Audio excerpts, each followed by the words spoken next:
Hey, what's going on? You know who it is. You know what it is. All right, you guys. I find this rather amusing, but I'm just gonna sit here and just tell my side of the story and what I remember.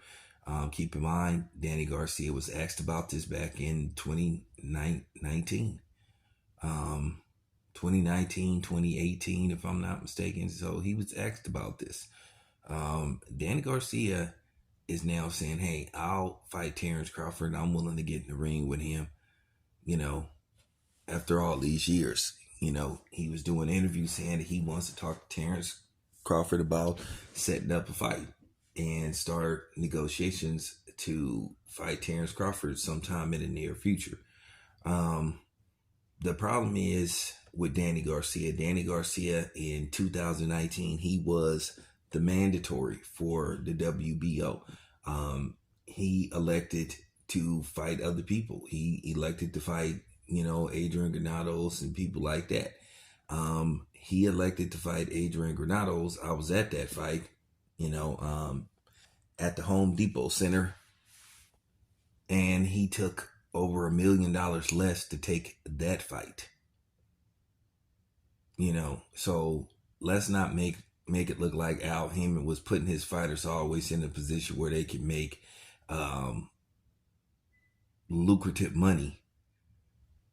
But at the end of the day, Al Heyman wanted to keep Danny Garcia within the PBC roster. And it further proves the point of how Al Heyman interfered with certain fights being made. Danny Garcia was guaranteed $3 million minimum, and not including what he could have made off pay-per-view. They wanted to set up a fight at Madison Square Garden in New York with Terence Crawford and Danny Garcia, which they think would have did decent numbers. It would have so all but likely sold out because of the large Puerto Rican population that extends from the New York area to pretty much the Pennsylvania area. So they figure people would have been coming to see Danny Garcia, and then it would have been on pay-per-view. So Danny Garcia lost out on the opportunity to probably walk away with, at worst case scenario, $5 million, but he took 1.2 to fight Adrian Granados. I was at that fight. It was at the Home Depot Center. I think it was called the Home Depot Center at the time, or it just changed the name to whatever it's called now. And yeah, Danny Garcia turned that fight down.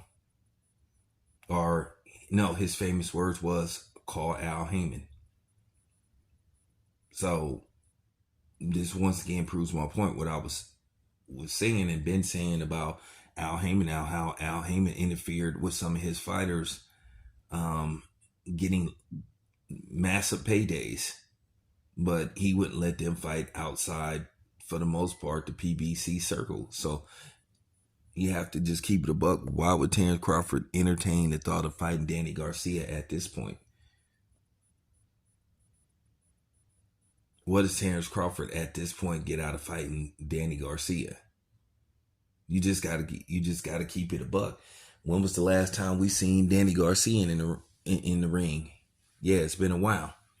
And all that would happen is, Terence Crawford detractors would say, "Oh, he's ducking boots and all this." It would somehow be criticized, and you know what I'm saying, and ripped to shreds via Terence Crawford haters and people at the end of the day that just have it in for Terence Crawford no matter what. So I mean, to be honest with you, Danny Garcia, he kind of missed his opportunity. I'm not going to say he kind of missed his opportunity. He missed his opportunity. So once again, what is the reason for Terence Crawford to even entertain the thought of this fight? So there you have it.